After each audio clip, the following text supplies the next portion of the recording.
Hello friends, welcome to my online classroom and today in this video we are going to continue the same chapter of class 10th economics chapter 2 sectors of the Indian economy. तो देखिए इससे पहले की video में मैंने आपको explain कर दिया था कि इकोनॉमिक एक्टिविटीज़ क्या होती हैं, नॉन इकोनॉमिक एक्टिविटीज़ क्या होती हैं, तो आई होप आपको क्लियर हो गया होगा। इसके साथ ही मैंने आपको बताया था कि 3 तरह की एक्टिविटीज़ होती हैं जहाँ पे लोग काम करते हैं और अपनी इनकम को अर्न करते हैं, जो हमने समझा प्राइमरी सेक्टर में, जिसको प्राइमरी सेक्टर को हम एग्रीकल्चर एंड रिलेटेड सेक्टर के नाम से भी जानते हैं। साथ ही हमने सेकेंडरी सेक्टर को भी समझा कि सेकेंडरी सेक्टर क्या होता है, और इसे ही हम साथ में इंडस्ट्रियल सेक्टर के नाम से भी जानते हैं। और थर्ड आपका टर्शियरी सेक्टर है, जिसे हम सर्विस सेक्टर के नाम से भी जानते हैं। इन सब चीज़ों को डिस्कस करने के बाद अब जो है हम मूव कर रहे हैं अपने नेक्स्ट पेज पे।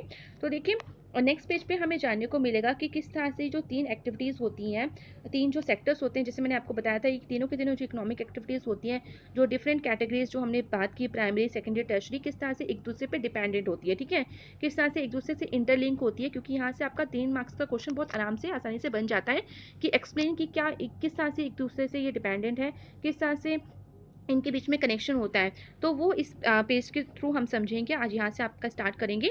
और साथ ही मैं आपको बताना चाहती हूँ कि अगर आप इस चैनल पर नए हैं तो प्लीज़ चैनल को सब्सक्राइब कर लीजिए, क्योंकि यहाँ पे आपको क्लास 6 से लेकर 12 तक का स्टडी मटेरियल मिल जाएगा, स्पेशली सोशल साइंस से रिलेटेड, आपका हिस्ट्री है, पॉलिटिकल साइंस है, तो वो सब कंटेंट आपको मिल जाएगा। आपके नोट्स मिल जाएंगे, एक्सप्लेनेशन मिल जाएगा, फ्लो चार्ट मिल जाएगा, आपकी प्रैक्टिस वर्कशीट मिल जाएंगी, इवन आपका सिलेबस जो है वो मिल जाएगा, आपको इंपॉर्टेंट जो मैप वर्क है वो सब मिल जाएगा। तो इस तरह की और भी इन्फॉर्मेशन आपको फ्यूचर में मिलती रहेंगी, अपडेट होती रहेंगी, तो प्लीज़ इस चैनल को सब्सक्राइब कर लीजिए।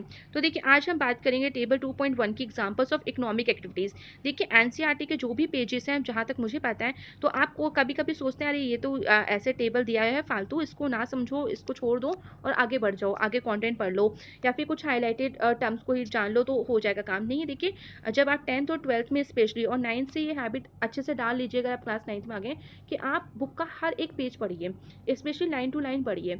तो लाइन टू लाइन जब आप पढ़ते हैं, ठीक है, हम नोट्स तो मैं आपको प्रोवाइड करूंगी कि जो भी इंपॉर्टेंट कंटेंट है, तो वो भी काफ़ी आपको हेल्पफुल रहेंगे। बट देखिए, लाइन टू लाइन एक्सप्लेनेशन इसलिए ज़रूरी है, ठीक है, कुछ कुछ लाइन्स हम छोड़ सकते हैं, बट यहाँ पे हम ज़्यादा कंटेंट नहीं छोड़ सकते, क्योंकि आपको नहीं पता कि कहाँ से आपको इंपॉर्टेंट मिल जाए। तो देखिए, यहाँ से अब देखिए, आप समझ सकते थे कि इस पेज में शायद इतना इंपॉर्टेंट कंटेंट ना होता और आपको लगता है कि इसको छोड़ दें, बट यहाँ से आपका 3 मार्क्स का एक डायरेक्ट क्वेश्चन बनता है कि क्या ये जो तीनों इकोनॉमिक एक्टिविटीज़ हैं, जो प्राइमरी सेकेंडरी टर्शरी, ये किस तरह से एक दूसरे से इंटरडिपेंडेंट है, किस तरह से ये कनेक्टेड है, तो वो हम समझते हैं। अब देखिए, इस टेबल में किस तरह समझाया गया है। एक पहले पॉइंट उन्हें दे दिया कि इमेजिन करिए आप एक फार्मर्स हैं और आप रिफ्यूज़ कर देते हो, आप शुगर केन उगाते हो, पर आप बोल देते हो कि मैं आप एक जो शुगर मिल का ऑनर है, आप बोलते हो कि मैं आपकी फैक्ट्री या आपकी मिल को शुगर केन नहीं सेल करूंगा, ठीक है। अब आप सोचो, जब एक फार्मर ने इस तरह से मना कर दिया कि मैं अपना शुगर केन आपको नहीं सेल करूंगा, शुगर मिल के ओनर को नहीं सेल करूंगा, तो उस फैक्ट्री का क्या होगा, उस मिल का क्या होगा, उस मिल का क्या होगा, वो बंदी हो जाएगी और तो कोई ऑप्शन है नहीं उसके पास,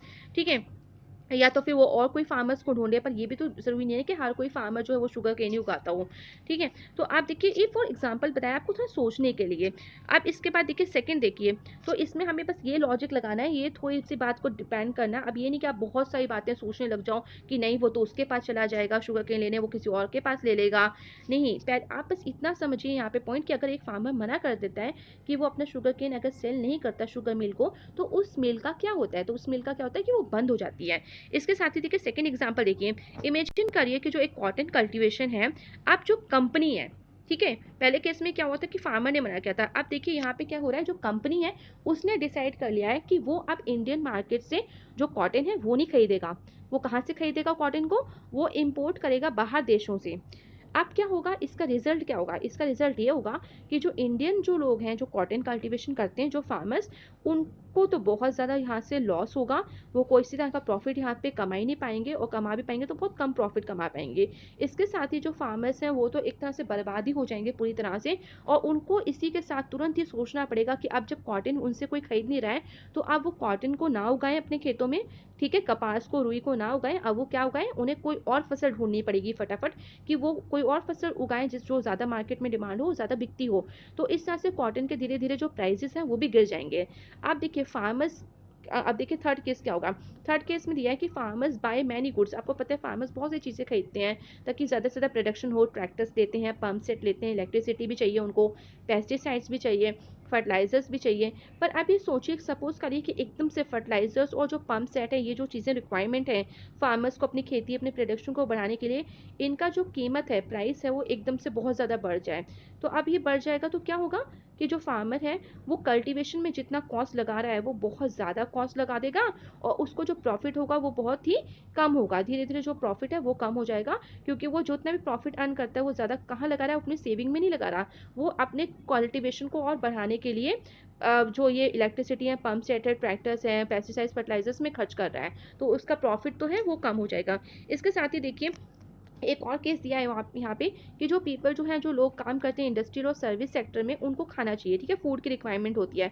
तो अब ये एक एग्जांपल दिया कि सोचिए अगर स्ट्राइक हो जाए, ट्रांसपोर्टर्स की और लॉरीज की, जो सामान को एक जगह से दूसरी जगह पहुंचाते हैं, वो स्ट्राइक कर दें कि हम तो भाई ये जो वेजिटेबल्स हैं, मिल्क हैं, ये रूरल एरियाज से अर्बन एरियाज में नहीं पहुँचाएंगे, शहरों तक नहीं पहुँचाएंगे। तब क्या होगा, तब ये होगा कि जो फूड की शॉर्टेज हो जाएगी अर्बन एरियाज में, और जो फार्मर्स हैं वो भी अपना सामान बेच नहीं पाएंगे शहरों में, और वो भी इनकम नहीं अर्न कर पाएंगे। तो इस तरह से हमें बेसिकली ये समझ में आता है किस तरह से हमारे जो तीनों सेक्टर हैं वो एक दूसरे पे डिपेंडेंट है। अगर प्राइमरी सेक्टर में कॉटन नहीं होगा, शुगर केन नहीं होगा, तो सेकेंडरी सेक्टर किस तरह से अर्न करेंगी। इसी तरह से जो सेकेंडरी सेक्टर है, जो इंडस्ट्रीज हैं, अगर वो प्राइमरी सेक्टर से कॉटन नहीं लेंगी, उन्हें कॉटन नहीं मिलेगा, तो किस तरह से अपनी इंडस्ट्रीज को रन करेंगे।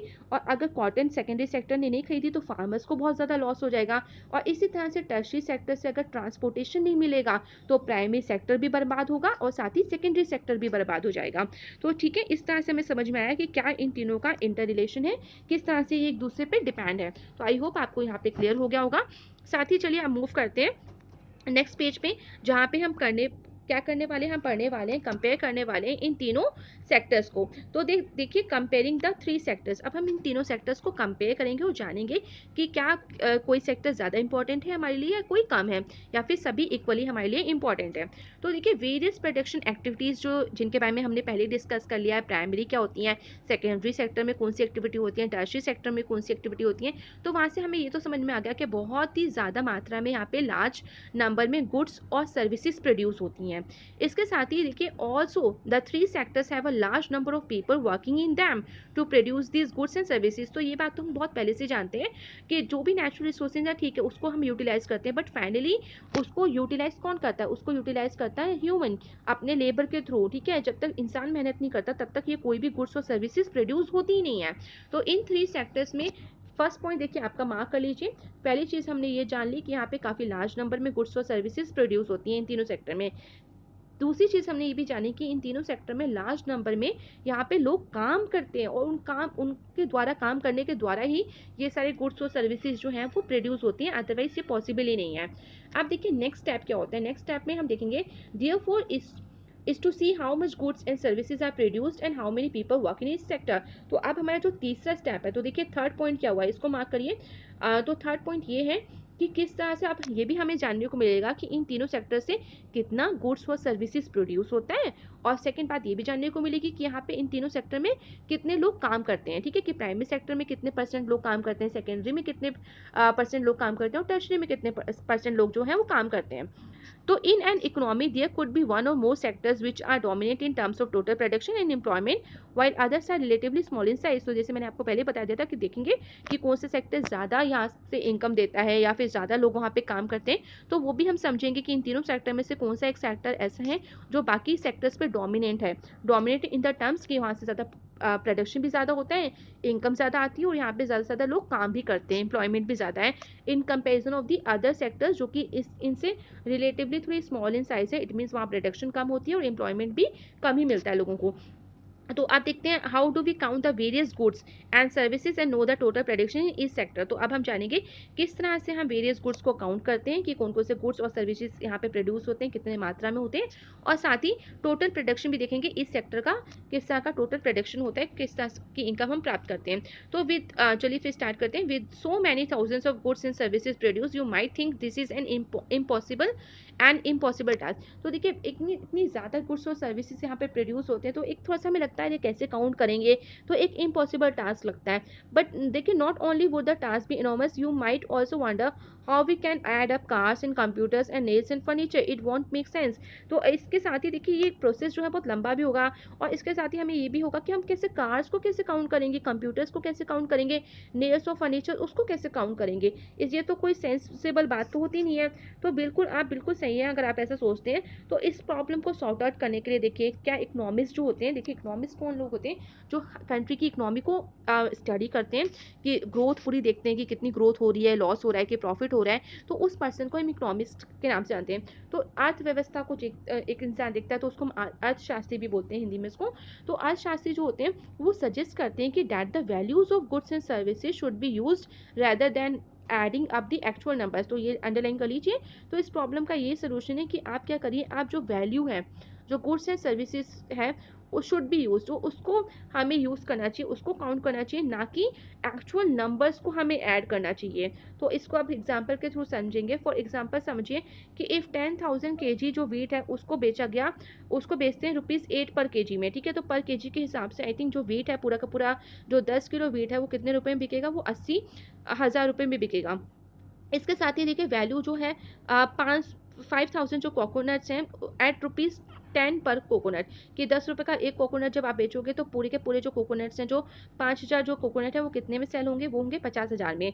तो सिमिलरली देखिए जो value of goods and services in the three sectors are calculated and then added up. तो इसी तरह से क्या होता है कि हम एक एक कोकोनट या एक एक वीट की कीमत नहीं, 1 kg वीट की कीमत नहीं काउंट करते, हम क्या करते हैं, टोटल टोटल देखते हैं, ठीक है। तो इस तरह से जो वैल्यू होती है गुड्स और सर्विसेज की, जो तीनों सेक्टर्स से आती है, कि कितना गुड्स प्रोड्यूस हुआ, कितनी सर्विसेज के प्रोड्यूस और सर्विसेज के थ्रू इनकम जो आई है, जो फाइनल इनकम आई है, उसको कैलकुलेट करते हैं। और कैसे कैलकुलेट करते हैं, उनको ऐड करके, यानी प्राइमरी सेक्टर की गुड्स और सर्विसेज जितनी भी हैं, सेकेंडरी और टर्शियरी सेक्टर, इन तीनों की इनकम को क्या कर देते हैं, ऐड कर देते हैं फाइनल नंबर को। तो अब ये देखिए रिमेंबर करिएगा, सेकंड पैरा में आ रहा है, there is one precaution one has to take. इसको करने से पहले एक प्रिकॉशन जरूर लेनी पड़ती है, वो ये है कि नॉट एवरी गुड और service that is produce and sold needs to be counted. ये बात याद रखनी जरूरत है कि जो भी सेक्टर में, हर एक सेक्टर में, या जो गुड प्रोड्यूस हो रहा है या जो सर्विस प्रोड्यूस हो रही है, हम हर एक गुड और सर्विस को काउंट नहीं करते हैं, ठीक है। और इसको करने की जरूरत भी नहीं है। It makes sense only to include the final goods and services. तो ये मार्क कर लीजिए कि हम हर एक प्रोडक्ट को, हर एक गुड सर्विसेज को, हम जो भी प्रोड्यूस होती है उसको ना काउंट करके हम किसको काउंट करते हैं, जो फाइनल गुड्स और जो फाइनल सर्विसेज प्रोड्यूस होती हैं, हम उनको काउंट करते हैं। जैसे फॉर एग्जांपल ले लीजिए कि एक फार्मर है, उसने सेल किया जो गेहूं है, sells wheat to a flour mill, उसने ये गेहूं बेच दिया, आटा जहाँ पे चक्की लगती है, तो उसको 8 रुपीज़ पर केजी में बेच दिया अपना गेहूँ। अब जो वो जो मिल ओनर है वो क्या करेगा, उसको ग्राइंड करेगा उस वीट को, और उससे जो आटा मिलता है उसको सेल कर देगा बिस्किट कंपनी को, ठीक है, क्योंकि बिस्किट बनाने के लिए हमें गेहूँ का आटा ही चाहिए होता है। तो वीट फ्लावर चाहिए होता है, तो बिस्किट कंपनी उसको ले लेगी ₹10 पर केजी में। अब जो बिस्किट कंपनी क्या करेगी, उस फ्लावर का यूज़ करेगी उस गेहूँ के आटे का, और उसमें और भी चीज़ें जैसे शुगर है, ऑयल है, जो भी चीज़ें हैं उनको मिला के, दूध वगैरह जो भी मिला के उसके बिस्किट बनाएगी, और इससे वो कितना 4 पैकेट्स बिस्किट बनाते हैं। तो अब इसको सेल करेगी मार्केट में, in the market to the consumers. और मार्केट में किसको सेल कर रही है, कंज्यूमर्स को सेल कर रहा है, जो फैक्ट्री जहाँ से बिस्किट बने। और ये कितने रुपए में बेच रहे हैं, वो ₹60 में, और ₹15 पर पैकेट, जो पर पैकेट जो बनाया है, मतलब एक पैकेट का 15 रुपये, तो 4 पैकेट जो है वो कितने रुपए में बिक गए, वो 60 रुपये में बेच दिए गए। तो आप देखिए जो 60 रुपये है, ठीक है, जो फाइनल कॉस्ट है, biscuits are the final goods. तो अब ये भी याद रखिएगा कि जो फाइनल गुड्स हैं, बिस्किट जो है वो फाइनल गुड है, और वो क्या होता है, फाइनल गुड क्या होता है, जो कंज्यूमर के पास डायरेक्टली रीच होता है, जो कंज्यूमर डायरेक्टली किसी चीज़ को यूज़ करता है, उसको हम फाइनल गुड्स की तरह बोलते हैं। तो यहाँ से देखिए गेहूँ किस तरह से सेकेंडरी सेक्टर में गया, और वहाँ से बिस्किट बना, और बिस्किट के बाद वो आपका नेक्स्ट किस तरह से कंज्यूमर तक पहुंचा। तो फाइनली जो बिस्किट है वो फाइनल गुड होता है, और इसमें हम वीट का, जो वीट है, वीट फ्लावर है, उसका पैसा नहीं काउंट करेंगे, हम किसका पैसा काउंट करेंगे, जो लास्ट में बिस्किट को सेल करके पैसा आया है, जो इनकम आई है, तो इसको हम फाइनल गुड्स बोलते हैं। तो इसी तरह से देखिए थर्ड पैरा में, नेक्स्ट पैरा में आ रहा है कि why are only final goods and services counted. अब ये बात सोचने में आती है कि फाइनल गुड्स और सर्विसेज को क्यों काउंट करते हैं। तो इसको इसलिए करते हैं क्योंकि देखिए फाइनल गुड्स में आपका वीट, और जो वीट फ्लावर था एग्जाम्पल में जो हमने पढ़ा था, वो इंटरमीडिएट गुड्स हैं, ठीक है, जिस चीज़ों को एक फाइनल गुड को उत्पादन के लिए हमें जिन चीज़ों की ज़रूरत पड़ती है उनको हम इंटरमीडिएट गुड्स बोलते हैं। तो बिस्किट बनाने के लिए हमें व्हीट चाहिए था, व्हीट का फ्लावर चाहिए था। तो ये इसमें बिस्किट बनाने में आपका जो व्हीट है और व्हीट फ्लावर जो है वो एक इंटरमीडिएट गुड्स की तरह इन्होंने रोल प्ले किया। तो इंटरमीडिएट गुड्स जो होते हैं वो are used up in producing final goods. तो इंटरमीडिएट गुड्स का इस्तेमाल होता है फाइनल प्रोडक्ट को बनाने में, फाइनल गुड्स और सर्विसेज को बनाने में। तो अब देखिए, the value of final goods already includes the value of all the intermediate goods that are used in making the final good. तो इस तरह से जो आप वैल्यू जो है फाइनल गुड्स की जब आप सेल कर रहे हो उसको, तो आपने पहले ही ऑलरेडी इंक्लूड्स, जब आप उसको 60 रुपये में सेल कर रहे हो तो इट मीन्स आपने पहले ही इंटरमीडिएट गुड्स का भी प्राइस उसमें ऐड कर लिया है। यानी जो बिस्किट जो है 60 रुपीज़ में फाइनल गुड जो है, जो बिस्किट है वो 60 रुपये में सेल हो रहा है, तो इट मीन्स आपने जो 10 रुपये उसका फ्लावर का लगा था, जो भी आटे का लगा और जो भी शुगर लगी, जितने पैसे की लगी, उसको भी आपने 60 रुपये में जोड़ लिया है। तो आपने जब पहले ही इंटरमीडिएट गुड्स का पैसा आपने काउंट कर लिया है फाइनल गुड्स में, तो आपको अलग अलग काउंट करने की जरूरत नहीं है, आपको अलग अलग ऐड करने की जरूरत नहीं है। आप बस फाइनल गुड का जो प्राइस है वो आप कैलकुलेट कर लीजिए और इस तरह से आपको पता चल जाएगा कि कितनी इनकम, कितना प्रॉफिट हुआ है। Similarly the value of all other intermediate goods would have been included. तो इसी तरह से और भी जो इंटरमीडिएट गुड्स की जो वैल्यू होती है वो पहले ही, जब फाइनल गुड्स होता है तो फाइनल गुड्स जब प्रोड्यूस हो रहा है तो उसमें वो पहले ही जोड़ लेते हैं कि उनका कितना टोटल खर्चा उस चीज़ को प्रोड्यूस करने में आया है। To count the value of the flour and wheat separately is therefore not correct. तो इस तरह से आपको अलग से गेहूं के और गेहूं के आटे की प्राइस को जोड़ने की जरूरत नहीं है, क्योंकि आपने फाइनल जो गुड्स जो प्रोड्यूस किया वीट उसमें वो काउंट हो चुका है। इसी तरह से देखिए, because then we would be counting the value of the same things a number of times. तो इससे कोई फायदा नहीं, क्योंकि आप वही एक चीज़ को बार बार ऐड करोगे। आप फाइनल गुड्स में भी वही प्राइस ऐड कर रहे हो और फिर उसके बाद आप अलग अलग भी गेहूं का प्राइस अलग ऐड करोगे और जो आटे का प्राइस है उसको अलग ऐड करोगे, तो इससे कोई फायदा नहीं है। तो इससे अच्छा है कि आप जो फाइनल प्रोडक्ट है उसी का प्राइस जो है वो उसको ऐड करिए। तो आप देखिए नेक्स्ट पैरा में दिया गया है कि the value of final goods and services produce in each sector during a particular year provides the total production of the sector for that year. इसके साथ ही जो वैल्यू होती है, जो फाइनल गुड्स और सर्विसेज प्रोड्यूस होती हैं हर एक सेक्टर में, हर एक पर्टिकुलर ईयर में, वो आपको बता रही हैं कि टोटल प्रोडक्शन कितना हुआ है उस साल में उस सेक्टर से। अच्छा, अब देखिए and the sum of production. अब ये आता है जीडीपी। देखिए ग्रॉस डोमेस्टिक प्रोडक्ट जो काफ़ी इंपॉर्टेंट है, 1 मार्क क्वेश्चन यहाँ से बन जाता है कि how we are going to calculate the GDP. ठीक है, फुल फॉर्म है ग्रॉस डोमेस्टिक प्रोडक्ट। तो हम कैसे इसको फाइंड आउट करते हैं, बहुत ईजी है। जो इन्होंने बोला है आपको क्या करना है, जो इतनी भी प्रोडक्शन हुआ है 3 सेक्टर्स में, यानी primary sector production plus plus means add कर दीजिए, add to the secondary sector income. ठीक है, और फिर इसको प्लस कर दीजिए income of the tertiary sector, तो आपका जीडीपी निकल आता है कंट्री का। इसी तरह से देखिए, it is the value of all final goods and services produce with in a country during a particular year. तो इसका मतलब जीडीपी जो होता है, इसका सेकंड पॉइंट ये हो गया कि इसमें हम फाइनल गुड्स और सर्विसेज को काउंट करते हैं, उनकी वैल्यू होती है कि उनसे कितना पैसा आया है और कितने साल में प्रोड्यूस हुआ है with in a country, country के अंदर ही प्रोड्यूस हुआ है ये गुड्स और सर्विसेज, और एक साल में, ठीक है, पर्टिकुलर किस ईयर में हुआ है, तो उसको वो रिप्रेजेंट करता है। GDP shows how big the economy is. इसके साथ ही देखिए थर्ड पॉइंट ये है जीडीपी का कि जीडीपी ये भी बताता है कि जो किसी भी कंट्री की जो इकोनॉमी है वो क्या बड़ी है या क्या छोटी है, कितनी वहाँ से इनकम है या नहीं है, प्रॉफिट होता है कि लॉस होता है, तो ये हमें जीडीपी से समझ में आ जाता है। इसी तरह से देखिए इंडिया में अगर देखें तो the mammoth task of measuring, mammoth means होता है बहुत विशाल, अगर देखा बहुत बिग टास्क है कि मेजर करना जीडीपी को किस तरह से इसको किया जाए। तो इसका जो आपका नेक्स्ट पॉइंट आ रहा है फोर्थ पॉइंट, तो जीडीपी जो है किसके थ्रू ये पूरा पूरा कैलकुलेशन होता है, ये होता है सेंट्रल गवर्नमेंट मिनिस्ट्री। तो इट मीन्स इसका जो हेड समझ सकते हो आपके सेंट्रल गवर्नमेंट जीडीपी को कैलकुलेट करवाता है, और this ministry with the help of various government departments of all the Indian states and the union territories collects information relating to total volume of goods and services and their prices and then estimates the GDP. तो देखिए जो central government ministry है वो बाकी सारी भी जो government departments है उनकी मदद से, और किस तरह के डिफरेंट गवर्नमेंट डिपार्टमेंट्स की बात हो रही है यहाँ पे, 2 डिफरेंट इंडियन स्टेट्स हैं, यूनियन टेरिटरीज हैं, उनके गवर्नमेंट डिपार्टमेंट्स से सारी सारी इन्फॉर्मेशन कलेक्ट करता है कि आपके यहाँ पे टोटल कितना प्राइमरी सेक्टर में कितनी इनकम हुई थी, गुड्स और सर्विसेज में, सेकेंडरी में, टर्शरी में कितना गुड्स और सर्विसेज प्रोड्यूस हुई थी, उनके सब प्राइसेस को जान के ऐड करते हैं सारे कि सारा पूरा टोटल इंडिया के हर एक स्टेट्स और यूनियन टेरिटरीज का, और उसके बाद जीडीपी को कैलकुलेट किया जाता है। इसके साथ देखिए हिस्टोरिकल चेंज की बात करें सेक्टर्स में, तो हमने देखा है कि इंडिया में ज़्यादा प्राइमरी सेक्टर में काफ़ी लोग इन्वॉल्व हैं, पर धीरे धीरे थोड़ा सा सुधार हुआ है, तो सेकेंडरी और टर्शरी में भी लोगों ने काम करना स्टार्ट कर दिया है। तो जनरली देखिए it has been noted from the histories of many now develop countries that at initial stages of development primary sector was the most important sector of economic activity. तो यही चीज़ मैं आपको बताई थी कि अगर काफ़ी सालों से आप देखेंगे तो प्राइमरी सेक्टर में एग्रीकल्चर और जो प्राइमरी सेक्टर है वही आपका इंपॉर्टेंट सेक्टर है इकोनॉमिक एक्टिविटी का इंडिया जैसी कंट्री में। यहाँ पे स्पेशली आपका फार्मिंग जो है, फार्मिंग के जो मेथड्स जरूर चेंज हुए हैं, and agriculture sector begin to prosper. जब ग्रीन रेवोल्यूशन हुई तो ग्रीन रेवोल्यूशन में किस तरह से मॉडर्न मेथड्स ऑफ फार्मिंग को इस्तेमाल किया गया, जिससे दिन पर दिन जो प्रोडक्शन है वो बढ़ती गई और जो फूड है वो पहले से ज़्यादा मात्रा में बढ़ने लगा, और इस वजह से मैनी पीपल जो है यहाँ पे ज़्यादा से ज़्यादा उनको काम भी मिलने लगा। इसके साथ ही जो various increasing number of craft persons and traders हैं वो भी इंक्रीज हुए हैं। बाइंग एंड सेलिंग एक्टिविटीज़ भी ज़्यादा इंक्रीज हो गई हैं। बिसाइड्स इसके अलावा भी देयर वर ऑल्सो जो ट्रांसपोर्टर्स हैं, ट्रांसपोर्टेशन का बिजनेस करते हैं, एडमिनिस्ट्रेशन है, आर्मी है, ये भी काफ़ी ज़्यादा नंबर में इंक्रीज हुए हैं यहाँ पे काम करने वाले लोग। However at this stage most of the goods produce were natural products from the primary sector and most people were also employed in this sector. But इसके अलावा ये बात भी की जाए तो देखा जाता है कि जो प्राइमरी सेक्टर इस स्टेज में सिर्फ गुड्स ही प्रोड्यूस होते हैं, और गुड्स कैसे प्रोड्यूस होते हैं, with the use of the natural products. ये सारे नेचुरल प्रोडक्ट्स होते हैं जो कि प्राइमरी सेक्टर से प्रोड्यूस होते हैं, और यहाँ पे इस सेक्टर में काफ़ी ज़्यादा लोग जो है वो एम्प्लॉयड हैं। काफ़ी ज़्यादा लोगों का अगर काम जो है अपनी लाइवलीहुड जो वो अर्न करते हैं वो इसी सेक्टर से करते हैं। इसके बाद देखिए मूव करते हैं नेक्स्ट पैरा में, तो दिया है कि ओवर अ लॉन्ग टाइम अगर देखा जाए तो more than 100 years, and specially because new methods of manufacturing were introduce, क्योंकि न्यू मेथड्स मैन्युफैक्चरिंग के इंट्रोड्यूस होते गए हैं, तो इस वजह से फैक्ट्रीज भी काफ़ी ज़्यादा आ गई हैं, एक्सपेंड हो गई हैं, डिफरेंट डिफरेंट फैक्ट्रीज सेटअप हो गई हैं।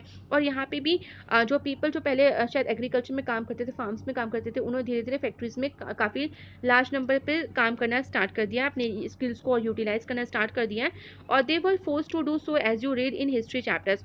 और आप इसके बारे में थोड़ा सा हिस्ट्री चैप्टर्स में ही पढ़ेंगे कि किस तरह से जो लोग हैं उनको ज़्यादा से ज़्यादा काम करने के लिए स्टार्ट किया गया, किस तरह से उनको फोर्स किया गया कि फैक्ट्रीज में काम किया जाए। People began to use many more goods and that were produce in factories at cheap rates. तो लोगों ने काफ़ी ज़्यादा मात्रा में यहाँ पे मोर गुड्स को प्रोड्यूस करना स्टार्ट किया फैक्ट्रीज में, और मशीन की हेल्प से जब कोई प्रोडक्ट बनता है तो वो चीप रेट्स में सेल भी होता है मार्केट में। सेकेंडरी सेक्टर ग्रेजुअली देखें बहुत इंपॉर्टेंट सेक्टर बन गया, टोटल प्रोडक्शन और एम्प्लॉयमेंट भी यहाँ पे बहुत ज़्यादा लोग काम भी करते हैं, और प्रोडक्शन भी यहाँ से काफ़ी अच्छा और ज़्यादा होता है। हैंड्स ओवर टाइम देखें तो शिफ्ट हुआ है काफ़ी, प्राइमरी सेक्टर से सेकेंडरी सेक्टर में काफ़ी लोग चेंज हुए हैं, काफ़ी लोगों ने शिफ्ट किया है। This means that the importance of the sectors had change, तो इस तरह से इसकी इंपॉर्टेंस भी धीरे धीरे वो चेंज होती गई है। इन द पास्ट 100 ईयर्स की बात किया जाए तो there has been a further shift, काफ़ी शिफ्ट हुआ है secondary to tertiary sector also in developed countries में स्पेशली। अगर डेवलपिंग कंट्रीज में देखें तो ज़्यादा लोग जो है वो प्राइमरी सेक्टर में काम करते हैं, और डेवलप्ड कंट्रीज में देखें तो ज़्यादातर वहाँ पे सेकेंडरी और टर्शरी सेक्टर में ज़्यादा लोग काम करते हैं। तो सर्विस सेक्टर जो है वो बहुत ही इंपॉर्टेंट एक सेक्टर है जो काउंट होता है as a in a terms of total production, क्योंकि यहाँ से प्रोडक्शन बहुत ज़्यादा होता है। अगर कंपेयर करें प्राइमरी सेकेंडरी सेक्टर में तो वहाँ पे लोग ज़्यादा बिल्कुल एम्प्लॉय करते हैं, एम्प्लॉयमेंट ज़्यादा होता है, वहाँ पे लोग इंगेज भी ज़्यादा होते हैं। बट जब पैसों की बात आती है, इनकम कहाँ से ज़्यादा प्रोड्यूस होती है, तो वो होती है टर्शरी सेक्टर से। और इसके क्या रीजंस है वो भी मैं आपको बताऊंगी अगले नेक्स्ट टॉपिक्स में, हम ये सब चीज़ें डिस्कस करेंगे। तो most of the working people देखिए जैसे बताया गया employed in the service sector, this is the general pattern observe in develop countries. देखिए डेवलप कंट्रीज की बात हो रही है कि वहाँ पे ज़्यादा से ज़्यादा जो लोग होते हैं वो सर्विस सेक्टर में काम करते हैं। अब देखिए इसके बाद हम जानेंगे कि टोटल जो प्रोडक्शन और एम्प्लॉयमेंट होता है तीनों सेक्टर का इंडिया में, वो किस तरह से कहाँ ज़्यादा लोग काम करते हैं, किस में प्रोडक्शन ज़्यादा होता है, किस में एम्प्लॉयमेंट ज़्यादा है। Over the years have there been changes similar to the pattern observe for the developed countries, we shall see in the next section. तो मैंने आपको ये बताया था कि ये हम आगे देखेंगे कि डेवलप कंट्री से किस तरह से इंडिया में बहुत सारी चीज़ें जो हैं वो चेंज है रिगार्डिंग द टोटल प्रोडक्शन और एम्प्लॉयमेंट इन तीनों सेक्टर्स में। तो ये तो बात हम समझ गए कि डेवलप कंट्रीज में ज़्यादा से ज़्यादा जो लोग हैं वो सेकेंडरी और टर्शरी सेक्टर में ज़्यादा इन्वॉल्व हैं in comparison of the primary sector.